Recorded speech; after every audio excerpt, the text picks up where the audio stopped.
여러분 안녕하세요. 지난 시간에 경기가 침체될 때 정부가 뭘 해야 되느냐 경제 이론을 설명했습니다. 그런데 그때 요약해서 다시 말씀드리면은 경기가 침체되면은 정부가 지출을 늘려서 총수요를 증가시킨다. 그래서 국민소득 수준을 높인다. 이렇게 설명을 했어요. 그런데 걱정들이 많고요. 또 과연 정부가 이게 늘린다고 이게 늘어나느냐 이렇게 궁금해 하시는 분들이 많아요. 그래서 제가 오늘 또 경제학 수업입니다. 하나 용어를 더 설명드리면서 이걸 자세히 한번 설명을 드리도록 하겠습니다. 예를 들어서 정부가 지금 재정 지출을 1,000억 원을 늘렸다고 가정해 보죠. 1,000억 원을 늘려서 이거를 늘리면은 어느 누군가의 소득으로 가겠죠. 그렇죠? 1,000억 원으로는 뭐 취로 사업을 해도 되고 뭐 건설 사업을 해도 결국은 이렇게 소득으로 돌아가지 않겠습니까? 소득으로 돌아 누군가의 소득으로 갑니다. 누군가의 소득이 1,000억이 증가하는 거예요. 다 합해서. 그런데 소득이 증가된 사람들은 어떻게 하느냐? 자기 증가된 소득의 일부를 당연히 소비하죠. 이걸 뭐 100% 저축하는 구조는 없을 거고요. 당장 쓸 때가 있겠죠. 그런데 경제학 용어에서요, 증가된 소득 중에 몇 프로를 쓰느냐, 그거를 한계 소비 성향이라고 얘기해요. 75%를 쓴다. 나는 100이 증가했는데 75%를 쓰겠다. 젊은 사람들은 나는 100이 증가했는데 100%를 쓰겠다. 그럼 한계 소비 성향이 100%입니다. 나는 25%만 쓰겠다. 그럼 한계 소비 성향이 0.25가 되는 거죠. 아시겠죠? 그럼 1,000억 원의 소득 증가가 늘어나면은 첫 번째 사람은 그 중에 75%를 소비해요. 75%를 소비하면 750억을 소비하겠죠? 그럼 이 750억이 또 한 바퀴 돌아서 누군가의 소득이 되겠죠. 여러분이 가게에 가든 옷을 사든 음식을 사 먹든 결국은 누군가의 소득으로 배분이 되겠죠? 맞죠? 그럼 750억의 소득이 늘었어요. 우리가 1,000억, 그 다음에 750억. 그럼 750억의 소득이 늘은 사람은 그 다음에 또 어떻게 하느냐. 이 사람도 0.75, 75%는 쓰겠죠. 그렇죠? 그럼 이번에는 이제 750 곱하기 0.75의 소득이 3단계에서 늘어나요. 그러니까 제가 계산을 해놨어요. 보세요. 그러니까 이번에는 562.5억이 되더라고요. 그러면 이게 국민 경제가 순환하니까 한 바퀴 또 돌겠죠? 그럼 562.5에 곱하기 0.75만큼 누군가의 소득이 또 되겠죠. 그렇죠? 이 순환 과정이 계속해서 일어납니다. 이게 없어질 때까지. 여러분 고등학교 수학 시간 생각해 보세요. 무한 등비 급수라고 하던가요? 이런 현상이 계속해서 나타나게 되는 것이죠. 이 과정이 무한히 계속되면은 국민 경제 전체에서는 소득이 얼마나 창출되느냐? 1,000 더하기 750 더하기 750 곱하기 0.75 더하기 그거 곱하기 0.75 이런 식으로 계속 늘어나는 거예요. 그래서 이거를 계산하면요. 무한 등비급수로 계산하면 아주 간단해요. 정부 지출의 4배의 소득이 늘어나는 겁니다. 이 4배는 어디서 나왔느냐? 한계 소비 성향. 사람들이 75%를 소비했기 때문에 그래요. 만약에 25%를 소비해야 한다면은 제 언뜻 계산으로는 2배밖에 안 늘어나겠네요. 더 많이 소비한다 그럼 더 늘어나게 되는 거죠.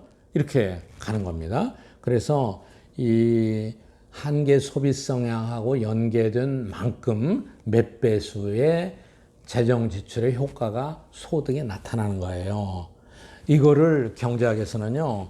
승수 곱하기 했을 때 우리가 멀티플 한다고 그러잖아요. 승수 효과라고 합니다. 멀티플라이어 이펙트. 한계 소비 성향이 0.75일 때는 승수가 4가 나와요. 여러분 제가 무한등비 계산하는 거 여기 화면에 넣었습니다.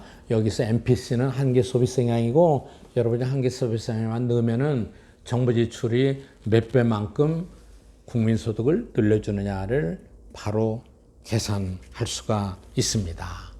자, 그러니까 총 수요가 부족한 경제에서는 정부가 직접 나서서 경기를 살려야 되고 이때 정부가 직접 나서서 정부 지출을 하면은 한계 소비 성향에 연계된 승수 효과만큼 국민 소득이 늘어난다. 이렇게 되는 것이죠.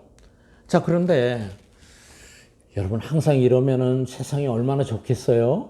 세상이 얼마나 좋겠습니까? 정부가 돈 좀 쓰면은 소득이 4배 늘어난다. 너무 좋은 일이죠. 그런데 세상이 참 힘든 이유가 있습니다. 정부는 이 돈을 어디서 가져오나요? 어디서 가져와요? 어떤 사람은 이거 찍어내면 되지 않습니까? 다 아시잖아요. 통화를 계속 찍어내면 어떤 현상이 나타나요? 모두 다 물가가 올라가서 걱정하고 힘들 거라고요? 그러면 정부는 어디서 돈을 빌려와요? 돈을 가져옵니까? 그 다음 정부가 돈 가져오는 방법이 어디에 있어요? 세금이잖아요, 세금. 근데 경기가 침체되면 세금이 안 거치죠? 그리고 여러분한테 세금을 또 많이 걷으면 아우성이잖아요. 그리고 또 세금을 많이 걷으면은 내 소비액이 줄어들어요. 그렇잖아요. 나의 가처분 소득, 쓸 수 있는 소득이 줄어듭니다. 그럼 또 정부는 어디서 돈을 가져오느냐요? 정부는 채권을 발행해요. 우리가 이거 몇 년 뒤에 갚아줄 테니까 이 채권 사라. 그동안에 이자를 받아라. 국채를 발행하거든요. 자, 경기가 침체되면요. 한국은행에서 돈을 빌리자니 인플레가 생기고 세금을 더 걷자니 국민들이 너무 힘들어하고 그러니까 유일하게 쉽게 할 수 있는 방법 중에 하나가 채권을 발행해요. 그럼 채권을 발행하면 부작용이 없나요? 채권은 누가 사나요? 시중에 있는 사람들이 사잖아요. 투자자들이. 그럼 채권을 사면 국채가 많이 발행되면 어떤 영향이 있느냐? 여러분 회사채하고 국채하고 있을 때 어느 걸 더 믿어요? 국채를 아무래도 믿겠죠. 회사채가 어떻게 될지 모르니까 국채에 많이 몰려요. 국채를 발행해서 정부가 돈을 끌어가는 거야, 자꾸. 그러면 시중에서 이자율이 올라가요. 회사채 발행하기가 어려워져요. 그렇게 되는 거거든요. 그러면은 이자율이 올라가고 회사채 발행하고 그러면은 결국은 어떻게 되느냐. 금융시장에서 이 기업들이 자금 조달하고 하는데 큰 부담이 되는 거예요. 그 총수요를 구성하는 게 뭐였어요? 소비, 투자, 정부 지출했잖아요. 그 정부 지출을 늘리기 위해서 이런 여러 가지 방법을 쓰면은 소비가 줄어들거나 이자율이 올라가서 투자가 줄어들거나 그러는 거예요. 그러니까 아까 우리가 얘기했던 대로 승수 효과가 다 그렇게 나질 못해요. 그러니까 여러분 이 그림에서 다시 보면요. 이 승수 효과가 어때요? 정부 지출로 크게 늘어났잖아요. 근데 이 돈이 어디서 나오느냐를 따져보니까 결국은 다음 그림에서 보는 대로 승수 효과가 줄어드는 거예요. 다른 부분을 위축시키게 되는 거예요. 투자와 소비를 위축되는 거예요. 이게 더 위축이 되면은 어때요? 승수 효과로 난 것보다도 더 후퇴를 하겠죠.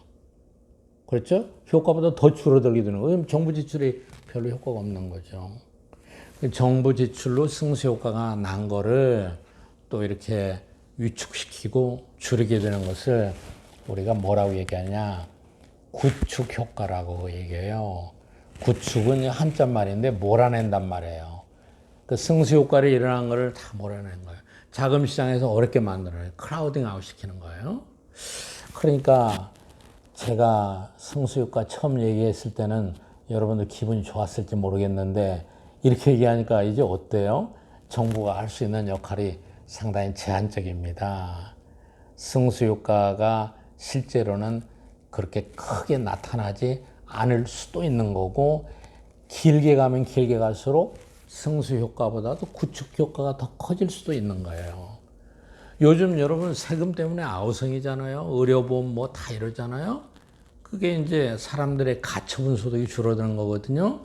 그럼 정부 지출은 늘었다 할지라도 C가 줄어들어 버렸잖아요. 구축 효과가 생겨나는 겁니다. 그러니까 이 정부 지출은 승수 효과는 있지만 구축 효과가 있기 때문에 전체적으로 보면은 총 수요를 크게 늘리지 못할 수가 있다.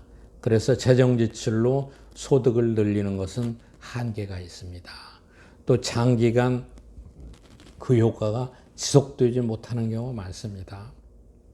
그리고 지금까지 제가 말한 정부의 자금 조달은 뭐가 문제였어요? 돈을 빌려온다.